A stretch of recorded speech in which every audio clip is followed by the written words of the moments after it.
tema de las colonias españolas o de Latinoamérica es uno de los países como que, no sé, que nos resulta más amable y más simpático a los españoles, o eso percibo yo por lo menos.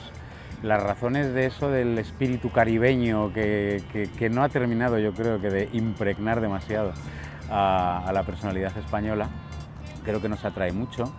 Y la relación sentimental que yo por lo menos tengo con Cuba es buena. Con otros países de Latinoamérica a lo mejor es más neutra o no es tan así.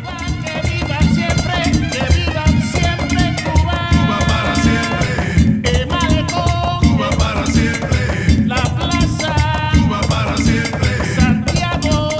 Cuba para siempre. Esta historia transcurre en el Madrid de 1866, en la España de la Gloriosa de 1868 y también en la Cuba colonial. Efectivamente, las muchas revoluciones que hubo en el Madrid del siglo XIX por fin dieron su fruto en la Revolución de la Gloriosa, que terminó con la expulsión de Isabel II de España, de los Borbones. Mientras tanto, en La Habana se estaba produciendo algo similar, en el sentido de que los muchos conatos revolucionarios para independizarse de la colonia por fin dieron su primer fruto con el Grito de Yara, que se produjo en 1868.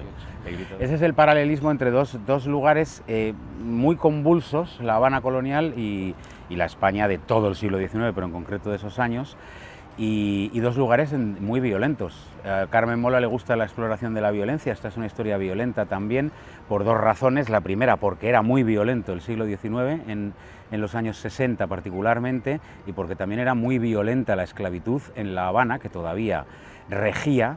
España tiene el oprobio de ser el último país europeo en abolir la esclavitud, y todavía en esos años regía la esclavitud, y a nuestros personajes los metemos ahí en la esclavitud directísimamente.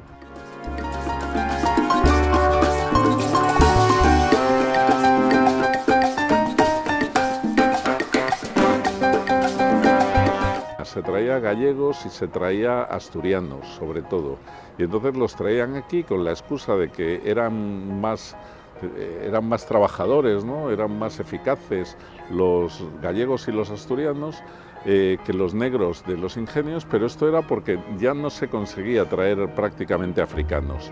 Y entonces la violencia se ejerció contra ellos igual que se ejercía antes contra los africanos, y eso es por un lado la violencia institucional que había, y después está la violencia Carmen Mola, ¿no? Que son esos asesinatos que hay, se dan cuenta de que esa sociedad que pensaban que era paradisíaca, pues entre la esclavitud y estos asesinatos, pues es el infierno, ¿no? Ese infierno de Carmen Mola que queremos reflejar ya desde el título.